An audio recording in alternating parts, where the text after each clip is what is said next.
Welcome to Mercy of Jesus YouTube channel. Praise the Lord. இன்றைய நாளுக்கான தேவ வசனம் நீதிமொழிகள் 21:28 முதல் 31 வரை. பொய்ச்சாட்சிக்காரன் கெட்டுப் போவான், செவி கொடுக்கிறவோனோ எப்பொழுதும் பேசக்கூடியவனாவான். துன்மார்க்கன் தன்னுடைய முகத்தை கடினப்படுத்துகிறான், செம்மையானவனோ தன்னுடைய வழியை நேர்படுத்துகிறான். கர்த்தருக்கு விரோதமான ஞானமும் புத்தியும் ஆலோசனையும் இல்லை. குதிரை யுத்த நாளுக்கு ஆயத்தமாக்கப்படும், வெற்றியோ கர்த்தரால் வரும். ஜெபம். அன்பின் பரலோக பிதாவே, உமக்கு ஸ்தோத்திரம். இந்நாள் வரைக்கும் எங்களை ஆசீர்வதித்து வழி நடத்தின தேவனே, உமக்கு கோடி நன்றி. எங்கள் அனைவருக்கும் உம்முடைய கிருபையை தாரும்.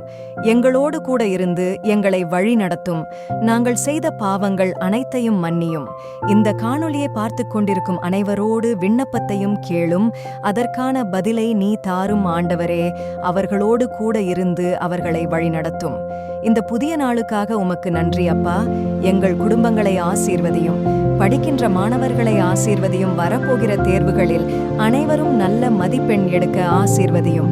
வேலைக்கு போகிறவர்களை ஆசீர்வதியும். உங்கள் சமூகம் அவர்களோடு சென்று நல்லபடியாக வீடு திரும்பச் செய்யும்.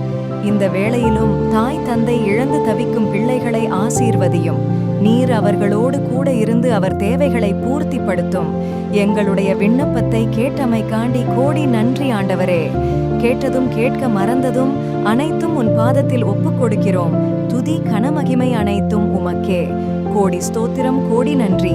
இயேசு கிறிஸ்து மூலம் வேண்டி ஜெபிக்கிறோம் எங்கள் ஜீவனுள்ள நல்ல பிதாவே, ஆமேன். என் ஆத்மாவே கர்த்தரை ஸ்தோத்திரியும். என் முழு உள்ளமே பரிசுத்த நாமத்தை ஸ்தோத்திரியும். என் ஆத்மாவே கர்த்தரை ஸ்தோத்திரியும். அவர் செய்த சகல உபகாரங்களை மறவாதே. ஆமேன்.